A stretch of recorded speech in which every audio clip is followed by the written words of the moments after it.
Bienvenue sur Révolution des cœurs, le podcast qui libère la parole des femmes de culture arabo-musulmane. Ici, nous brisons les tabous et nous parlons d'amour et de liberté.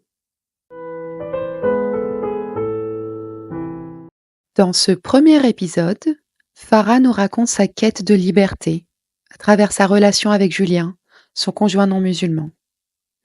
Farah a malheureusement subi un rejet très douloureux en raison de cette union. Bonne écoute.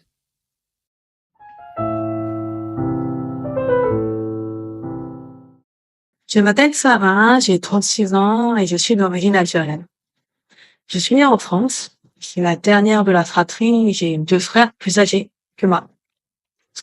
J'ai grandi dans les années 90, une époque où la religion était peu présente. On faisait seulement le ramadan à la maison, plus par tradition. J'avais des amis d'origine différente, ça ne posait aucun problème. À l'adolescence, les choses ont commencé à changer. Mais tout s'est resserré autour de moi. On me disait de m'habiller convenablement devant mon père et mes frères. L'été, mes frères pouvaient rester tard dehors. Personne ne leur demandait des comptes. En revanche, on me disait qu'une fille restée tard ne pouvait pas sortir. Je m'évadais grâce aux livres. J'étais une vraie petite intello.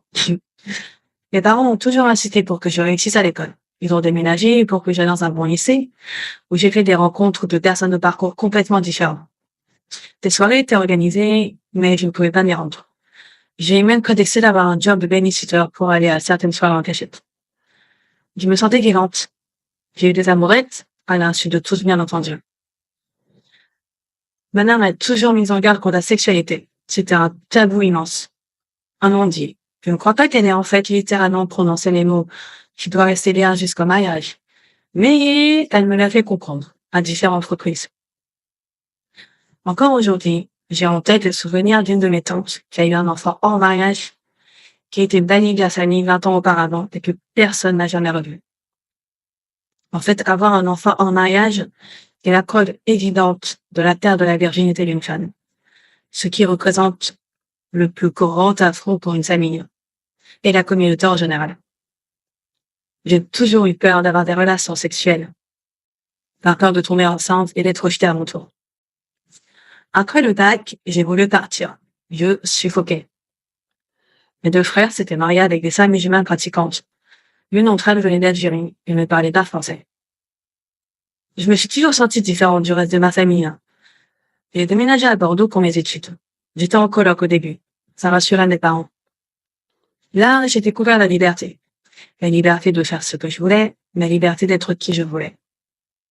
J'ai eu quelques copains, mais je n'arrivais pas à passer le cap des relations sexuelles. J'ai consulté une psy et même une sexologue qui m'a expliqué que le facteur culturel jouait pour beaucoup, mais que ces interdits liés à la sexualité avaient laissé des marques sur mon corps. Après un travail sur moi-même, j'ai réussi à me libérer. Ce fut un véritable chemin de croix. J'ai rencontré l'homme qui deviendra mon mari à la fin de mes études. Au bout d'1 an, on s'est installés ensemble. J'ai caché cette relation à mes parents pendant 2 ans. J'ai menti sur absolument tout.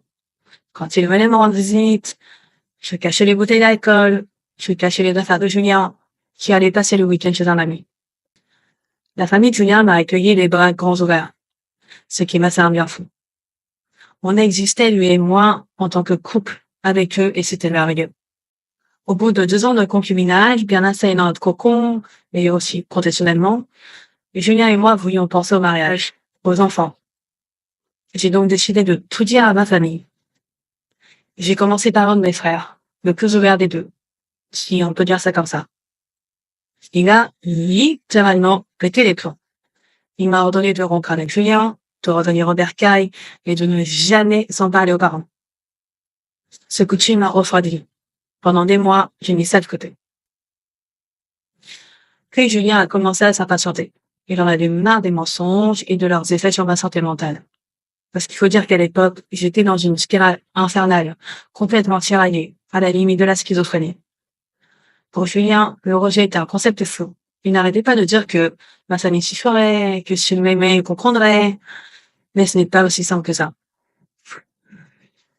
Un week-end de mai, mes parents viennent me rendre visite. Je me lance et annonce à mes parents que j'aime un homme français, athée, et qu'on souhaite se marier.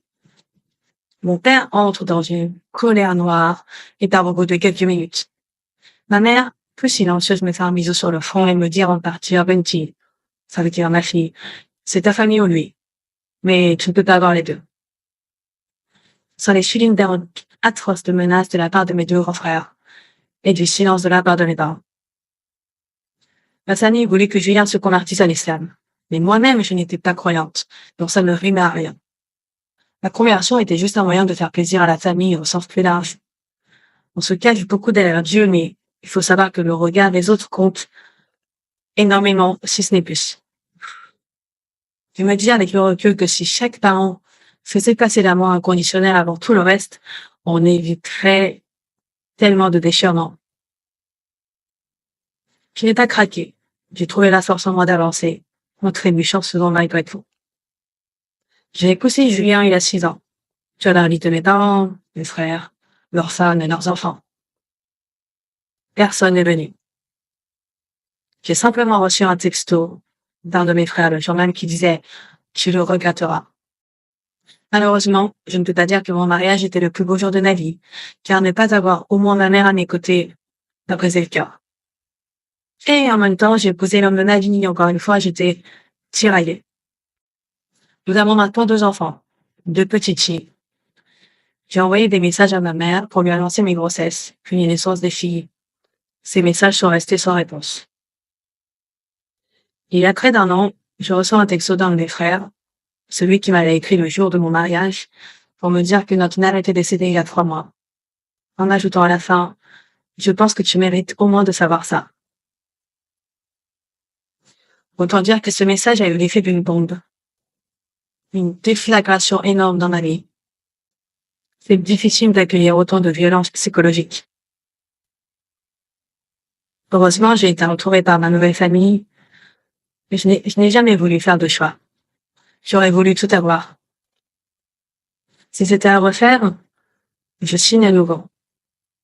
J'ai vu tellement de personnes malheureuses dans ma famille, surtout les femmes, qui n'ont très souvent pas de choses à leur mari, qui ont dû subir, à qui on n'a jamais vraiment demandé si elles étaient heureuses. J'ai eu le courage de vivre ma vie, sans faire de concessions pour qui que ce soit. Maintenant, je me concentre sur mon bien-être et sur l'éducation de mes filles, et je fais la promesse que rien ne primera sur l'amour inconditionnel que j'ai envers elle. Vive les femmes libres, et merci de m'avoir donné cet espace pour raconter mon histoire.